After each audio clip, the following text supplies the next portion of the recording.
माध्यमिक विद्यालय ब्राह्मणगावमध्ये डिजिटल क्रांती. Interactive digital बोर्डचे थाटात उद्घाटन.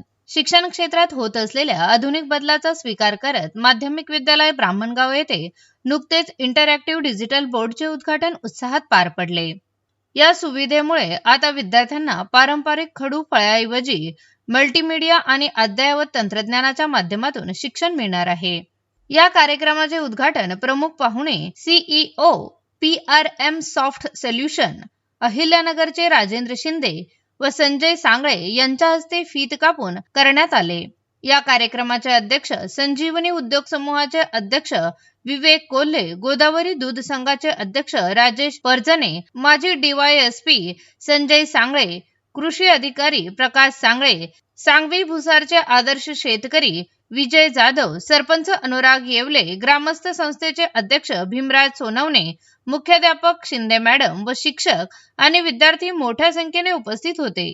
उद्घाटनानंतर बोलताना प्रमुख पाहुणे म्हणाले की लक्षात ठेवायचं, तुमच्यात एक मी तुम्हाला सांगून जातो, जिथं प्रॉब्लेम क्रिएट होतो ना काम करताना किंवा आपल्याला, तर तिथं तयार होतो सॉफ्टवेअर किंवा प्रोग्राम.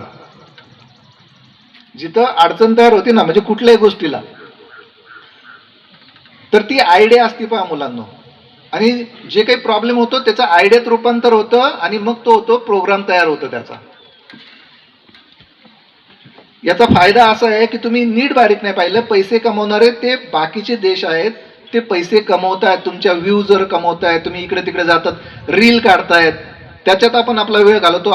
बरंचसं आज आपल्या भारतामध्ये सगळे मुलं किंवा जी यंग पिढी आहे ती रोडला इकडे तिकडे रील्स काढण्यात बिझी आहे. आपल्याला वाटतं की याच्यातून पैसे भेटतात, हे भेटतात, काही नाही, आणि आपण त्याला पाहतो, विशेष म्हणजे त्यांना पाहतो आपण. तुमचं जर अभ्यासाची असेल, त्या रिलेटेड काही गोष्टी असतील, ते एक ठराविक काळासाठी पाहायचं, लक्षात घ्या, त्याची सवय नाही लावायची. कारण हे सगळं बनवलं जातं, ते तुम्ही एक विचार करायचा की हे कसं बनवायचंय, हे कसं बनलंय, हा विचार करायचा पाठीमागचा. हा कसं वापरायचं याचा जास्त विचार करायचा नाही. हे का बनलंय, कशासाठी बनलंय आणि कसं बनवलंय, कसं बनवलंय, हे जेव्हा आपल्याला अशी प्रश्न येतील ना, तुम्हाला त्याची सवय लागणार नाही. तेवढं पुरतं असतं माहिती करण्यासाठी, ठीक आहे, पण त्याचा अतिरेक करायचा नाही. आणि दुसरी गोष्ट अजून एक की AI मुळे नोकऱ्या जातील असं किती लोकांना वाटतं. ऑटोमॅटिक आल्यानंतर नोकरी जाईल, बाबा आम्हाला काही जमलं नाही तर आता आमच्या नोकऱ्या जातील. नोकरी जात नसती. कारण ज्यावेळेस कॉम्प्युटर येणार होतं त्यावेळेस असं सगळ्यांना वाटलं की आमचं नोकऱ्या जातील.